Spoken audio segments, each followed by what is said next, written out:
अस्सलाम वालेकुम dear students, क्या हाल चाल है जी? ठीक ठाक हैं, खैरियत से। आज हमने चैप्टर नंबर 13 में बड़ा अहम एक लॉ पढ़ना है जो फिजिक्स में is very very important, which is called ohms law. Ohm's law ये है कि जैसे अगर फर्ज करें, अगर दो पॉइंट्स के दरमियान, ये है फर्ज करें आपके पास, अगर इन दो किनारों के दरमियान लेवल का जो डिफरेंस है वो कम हो, तो अगर पानी अगर फर्ज करें एक लेवल एक तरफ से दूसरी तरफ जा रहा हो, ऐसे अगर लेवल का डिफरेंस हो तो पानी फ्लो करेगा किधर से किधर, from higher level to lower level. अगर मैं ये डिफरेंस ज्यादा कर दूं तो बहाव तेज हो जाएगा, ज्यादा हो जाएगा, और ज्यादा कर दूं तो और ज्यादा हो जाएगा। तो इसी तरह से अगर हम क्या करें, हमारे पास अगर ये कंडक्टर है, ठीक है, इस कंडक्टर के एंड्स के क्रॉस अगर हम पोटेंशियल डिफरेंस अप्लाई करें, पोटेंशियल डिफरेंस कैसे अप्लाई करेंगे? बैटरी, सिंपल, ठीक है। तो अगर इन एंड्स के दरमियान, कंडक्टर के एंड्स के दरमियान ये जो पोटेंशियल डिफरेंस है वो कितना है? V।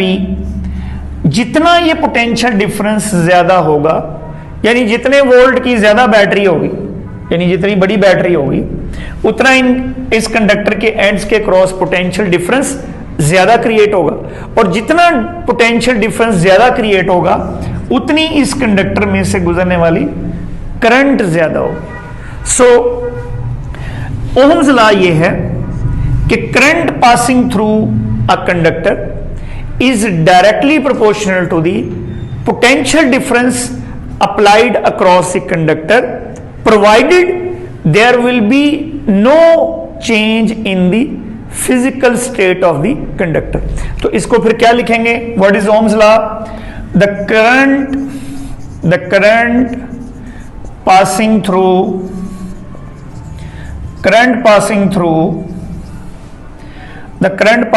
a conductor is directly proportional to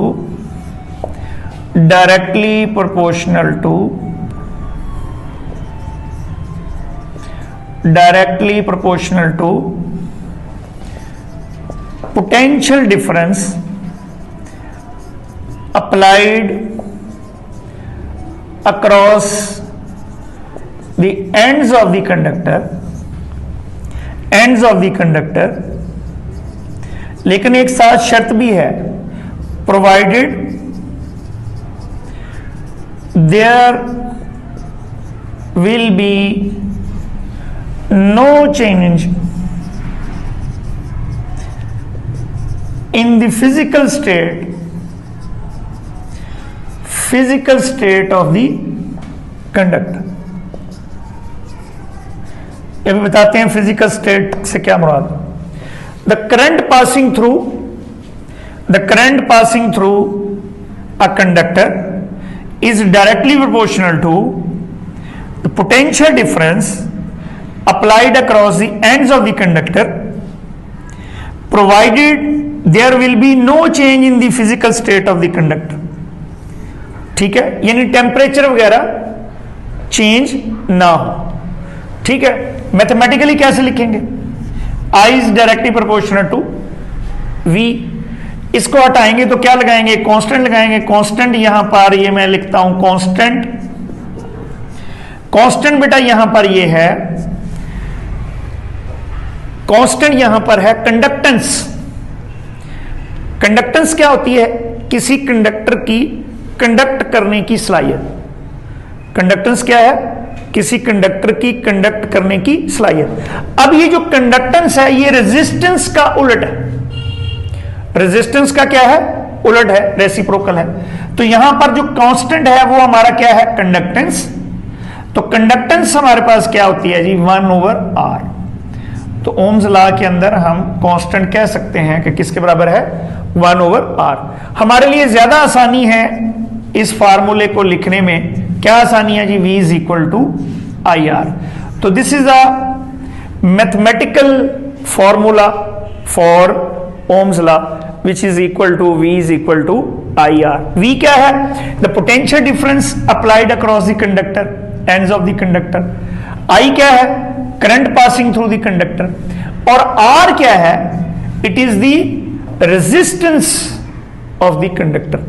तो जो रेजिस्टेंस है, इस कंडक्टर की जो रेजिस्टेंस होती है, रेजिस्टेंस बेटा क्या होती है रेजिस्टेंस? कि जब आप ये देखें कि इस कंडक्टर के क्या होगा, ये एटम्स हैं, ठीक है, ये इसके अंदर फर्ज करें एटम्स हैं, ये एटम्स हैं जी इस कंडक्टर के अंदर। इस कंडक्टर के अंदर क्या होंगे? ये फ्री इलेक्ट्रॉन्स हैं, क्योंकि कंडक्टर के अंदर करंट किस वजह से होती है? फ्री इलेक्ट्रॉन्स की वजह से होती है। तो जब आप पोटेंशियल डिफरेंस अप्लाई करते हैं तो ये जो इलेक्ट्रॉन्स हैं क्या करते हैं? ये इस कंडक्टर में जब भागेंगे तो भागेंगे स्ट्रेट लाइन में, तो भागेंगे नहीं। क्यों नहीं भागेंगे? क्योंकि जो एटम्स हैं ये अपनी जगह पर ऐसे वाइब्रेट कर रहे होते। जब एटम्स अपनी जगह पर वाइब्रेट कर रहे हैं तो इलेक्ट्रॉन्स उनसे बच नहीं सकते, टकराने से बच नहीं सकते। तो जब इलेक्ट्रॉन से टकराते हैं तो क्या होता है? एक ऑपोजिशन पैदा होती है। उस ऑपोजिशन को हम क्या कहते हैं? रेजिस्टेंस। तो रेजिस्टेंस क्या होती है? द ऑपोजिशन या रुकावट, opposition offered by a conductor in the flow of electrons, in the flow of electrons is called resistance of the conductor, is called resistance of the conductor, resistance of the conductor। और बेटा ये ज़हन में रखना है कि ये जो इलेक्ट्रॉनों के बहाव में जो रुकावट है इसे हम रेजिस्टेंस कहते हैं। तो रेजिस्टेंस किस वजह से पैदा हुई? बताएं जी, किस वजह से रेजिस्टेंस पैदा हुई? रेजिस्टेंस इलेक्ट्रॉन्स और एटम्स के आपस में कोलिजन की वजह से पैदा हुई। बात समझ में आ गई?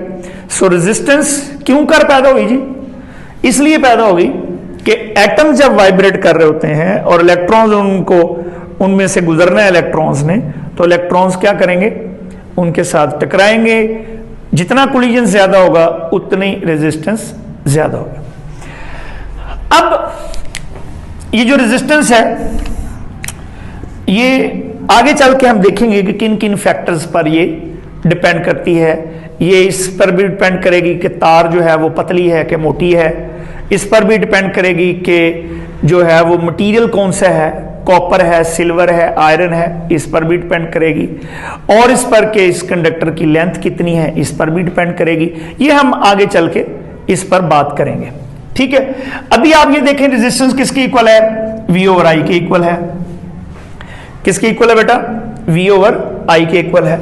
तो रेजिस्टेंस के जो यूनिट्स हैं वो इस सर जॉर्ज साइमन ओहम, इसका पूरा नाम है जॉर्ज साइमन ओहम, इसकी वजह से इसके नाम पर ही इसके यूनिट्स रखे हुए हैं। और इसके यूनिट्स क्या होंगे? ओहम। और 1 ओहम जो है, 1 ओहम, इसको पहले मैं ऐसे लिख रहा हूं, फिर मैं आपको इसकी सिंबल भी लिखूंगा। 1 ओहम किसकी इक्वल होगी? 1 ohm is equal to 1 volt over 1 ampere, ठीक है। इसको बेटा हम जाहिर करते हैं ओमेगा से। 1 ohm is equal to 1 volt over 1 ampere. तो 1 ओहम को कैसे हम डिफाइन करेंगे?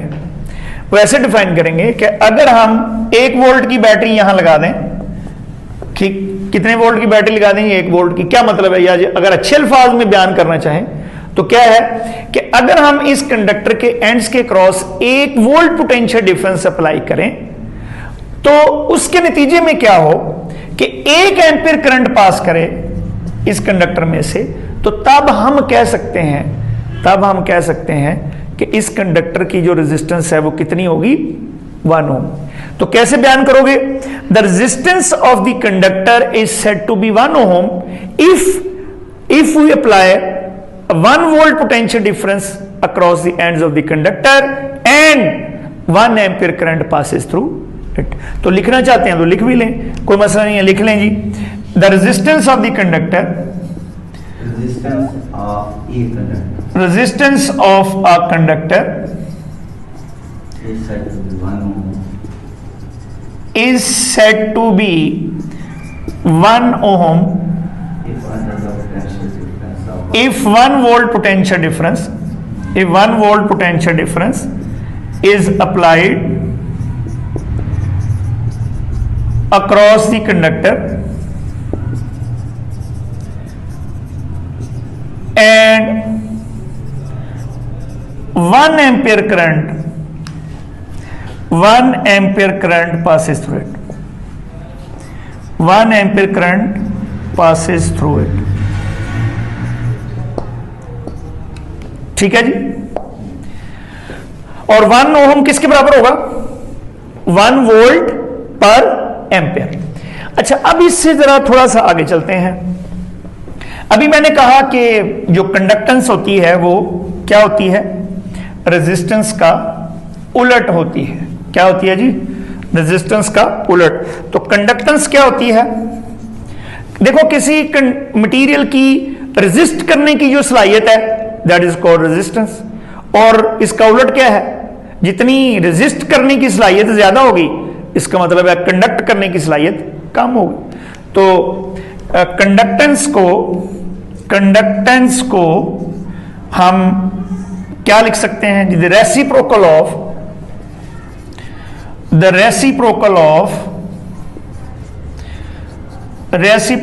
Of resistance is called conductance of the material या conductance of the conductor। ठीक है जी। तो कंडक्टेंस किसके इक्वल हुई? आमतौर पर इसको हम सिग्मा से जाहिर करते हैं। ठीक है, तो वैसे आपकी बुक में चूंकि कंडक्टेंस ही है, इस सिग्मा का कोई जिक्र नहीं है, इसलिए हम इसको लिख लेते हैं 1 ओवर रेजिस्टेंस। इसमें कोई मसला नहीं है। ऐसे conductance is equal to 1 over resistance. अब कंडक्टेंस के यूनिट क्या बनेंगे? कंडक्टेंस के जो यूनिट हैं वो, चूंकि ये रेजिस्टेंस का उलट है, तो रेजिस्टेंस के क्या यूनिट हैं? ओम, OHM, ओ ये छोटा लिखना है आपने, ओ छोटा है, OHM ओम। तो इसका उलट करो, जरा उल्टा लिखो तो क्या बनेगा? मो। तो इसका मतलब है कंडक्टेंस के जो यूनिट्स हैं वो क्या होंगे? मो। यूनिट्स ऑफ कंडक्टेंस इज मो, MHO, मो। या इसे क्या लिखेंगे? पर ओहम। या इसे क्या लिख सकते हैं? साइमन लिख सकते हैं। ठीक है जी, ये भी लिख सकते हैं, कोई ऐसा इसमें मसला नहीं है। मो लिख लें, पर ओहम लिख लें, साइमन लिख लें, नो प्रॉब्लम जी, इसमें कोई ऐसा मसला नहीं है। रेजिस्ट करने की सलाहियत को रेजिस्टेंस कहेंगे और कंडक्ट करने की सलाहियत को कंडक्टेंस कहेंगे। अच्छा, थोड़ा सा इससे आगे चलते हैं। ठीक है, ओहमिक मटीरियल्स क्या होते हैं? ओहमिक मटीरियल्स ऐसे मटीरियल होते हैं जो ओहम्स लॉ को ओबे करते हैं। Those materials which obey Ohm's law strictly. ठीक है, तो आगे हमारा है जी, ओहमिक मटीरियल्स क्या होते हैं? ओहमिक मटीरियल्स क्या होते हैं? दोज मटीरियल्स विच ओबे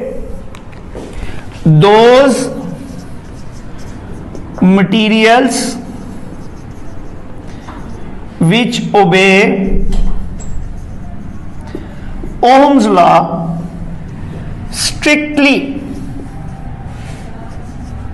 स्ट्रिक्टली, ठीक है, आर कॉल्ड ओहमिक मटीरियल्स। ठीक है जी। इसमें आमतौर पर हमारे जो मेटालिक कंडक्टर्स हैं, कौन से जी? कौन से मेटालिक कंडक्टर्स हैं? कॉपर, सिल्वर, ठीक है, आयरन वगैरह वगैरह, दे ओबे ओम्स लॉ। लेकिन ये बात बेटा याद रखनी है कि कोई भी मटेरियल ओहमिक है या नहीं है, वो एक खास कंडीशन तक है। ठीक है, एक सर्टन टेम्परेचर तक है या सर्टन कंडीशन तक है। तो बहरहाल ये काफी देर तक ओम्स लॉ को ओबे कर लेते हैं, इसलिए हम इन्हें क्या बोलेंगे, ohmic materials. So those material which obey Ohm's law strictly are called ohmic materials. और जो ओहमिक मटीरियल्स हैं इनका जो ग्राफ है आई और वी के दरमियान, आई और वी के दरमियान बेटा जो ग्राफ है वो क्या है, स्ट्रेट लाइन है। चूंकि करंट जो है वो क्या होती है, करंट डायरेक्टली प्रोपोर्शनल है वी के, तो आई और वी के दरमियान जो ग्राफ है क्या बनेगा, स्ट्रेट लाइन बनेगा। अच्छा, इस ग्राफ से एक ऑब्जेक्टिव का सवाल है कि अगर इस ग्राफ से हम स्लोप ऑफ द ग्राफ निकालें, स्लोप ऑफ द ग्राफ निकालें तो क्या बनेगा, that is equal to, slope कैसे होता है जी, ये स्लोप क्या है, this is change in I, this is change in V. Slope क्या है, राइज ओवर रन, तो राइज कितना है, डेल्टा आई, रन कितना है, डेल्टा वी। तो आई ओवर वी जो है हमें पता है V is equal to I R है, तो वी ओवर आई जो है वो किसके बराबर है, आर के। तो आई ओवर वी क्या होगा, 1 ओवर आर, तो ये 1 ओवर आर आ गया। तो slope of the graph is equal to conductance. लेकिन ये तब है जब अगर ग्राफ हमने ऐसे बनाया हुआ हो कि आई को अलोंग वाई एक्सिस लिया हुआ हो और एक्स वी को अलोंग एक्स एक्सिस लिया हुआ हो। लेकिन अगर मैं उलट कर दूं, बाज़ एग्जामिनर उलट भी कर देता है इम्तिहान में या एंटी टेस्ट लेवल पर, तो वो क्या कर देते हैं, इसको वी को इधर ले जाए, आई को इधर ले जाए, तो तब जो स्लोप बनेगी वो क्या बनेगी, resistance of the conductor, resistance of the conductor.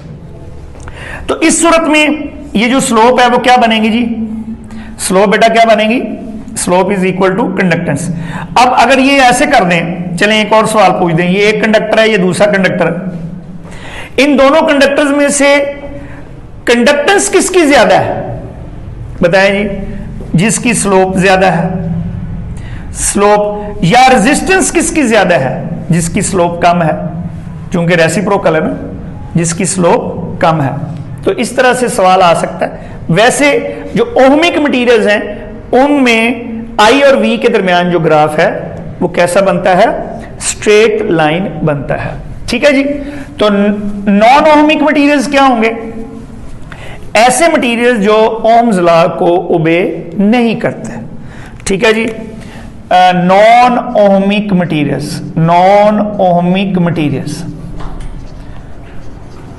Non ohmic materials कौन से हो गए जी, those material which do not obey, those materials which do not obey ohm's law, ठीक है, are called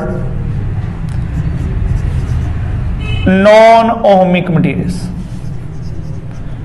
non ohmic materials.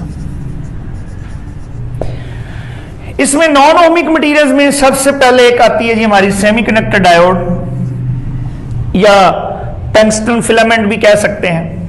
ठीक है, टंगस्टन फिलामेंट, ये जो मोटरसाइकिल का जो हेडलाइट नहीं होती, मोटरसाइकिल की हेडलाइट के अंदर जो एक बल्ब हमने लगाया होता है उसको क्या बोलते हैं, टंगस्टन फिलामेंट बल्ब। तो वो जो बल्ब है वो ओम्स लॉ को ओबे नहीं करता। कैसे, क्यों नहीं करता, क्योंकि अगर हम आई और वी के दरमियान ग्राफ ड्रॉ करें, इसमें टंगस्टन फिलामेंट जो बल्ब है, फिलामेंट ऑफ द बल्ब जो है, फिलामेंट ऑफ बल्ब, इसमें अगर हम आई और वी के दरमियान ग्राफ ड्रॉ करें तो क्या होता है, शुरू में थोड़ा लो वोल्टेज के ऊपर तो ग्राफ स्ट्रेट लाइन ही है, लेकिन थोड़ी सी वोल्टेज अगर ज्यादा हुई तो ग्राफ क्या हो जाता है, आगे जाके कर्व हो जाता है। तो आई और वी के दरमियान ग्राफ जो है वो स्ट्रेट लाइन नहीं है। क्यों नहीं है, क्योंकि टेम्परेचर बेटा फिर कांस्टेंट इसमें नहीं रहता। सो ये भी हमारी जो टंगस्टन फिलामेंट है ये भी नॉन ओहमिक है। फिर हम diode, semiconductor diode, semiconductor diode में अगर हम आई और वी के दरमियान ग्राफ बनाएं तो वो जो ग्राफ है वो इस तरह की फॉरवर्ड बाइसिंग के लिए होगी, और अगर थोड़ा सा रिवर्स बाइसिंग करें तो वो इस तरह की होगी। यानी आई और वी के दरमियान ग्राफ जो है वो स्ट्रेट लाइन नहीं है। समझ आ गई बात? तो ये semi filament of the bulb कह लें, और ये क्या है? Semiconductor diode. ये हम पढ़ेंगे इंशाल्लाह चैप्टर नंबर 18 में जाके इसके बारे में पढ़ेंगे। और ये बेटा ये दोनों ही आपके सिलेबस में प्रैक्टिकल्स हैं, ये दोनों ही आपके सिलेबस में प्रैक्टिकल्स हैं। जब आप प्रैक्टिकल परफॉर्म करेंगे कॉलेजेस की लैब्स में, ठीक है, तो ये दोनों ही आपको प्रैक्टिकल करने पड़ेंगे, ठीक है। और ये दोनों प्रैक्टिकल्स क्या हमें बताएंगे? फिलामेंट ऑफ द बल्ब और सेमीकंडक्टर डायोड की कैरेक्टरिस्टिक्स के बारे में बताएंगे। और सबसे अहम कैरेक्टरिस्टिक्स हमें यहां से क्या मिलेगी कि दोनों जो हैं ये इनमें दोनों में आई और वी का ग्राफ स्ट्रेट लाइन नहीं रहता, इसलिए ये दोनों मटेरियल जो हैं वो क्या है? नॉन ओमिक है। So what is Ohm's law? Ohm's law क्या है कि if we apply a potential difference across the ends of the conductor, so current, जितना पोटेंशियल डिफरेंस ज्यादा होगा उतनी करंट ज्यादा होगी। So current is directly proportional to the V and I is equal to 1/r into V, और v is equal to I R. Ohm's law का क्या formula है? v is equal to I are. जितने भी हमारे metallic conductors हैं, copper है, silver है, आयरन है, ये सारे जो हैं वो क्या हैं? ओहमिक मटीरियल्स हैं। ये ओम्स लॉ को ओबे करते हैं, और ऐसे मटीरियल जो ओम्स लॉ को ओबे करें दे आर ओहमिक मटीरियल्स, और जो ओम्स लॉ को ओबे ना करें those are called non ohmic. Ohmic materials में आई और वी के दरमियान ग्राफ स्ट्रेट लाइन रहता है, और नॉन ओहमिक में जो है वो स्ट्रेट लाइन नहीं है, ठीक है जी। अब रेजिस्टेंस क्या होती है? रेजिस्टेंस जो है वो it is the opposition offered by conductor in the flow of electrons.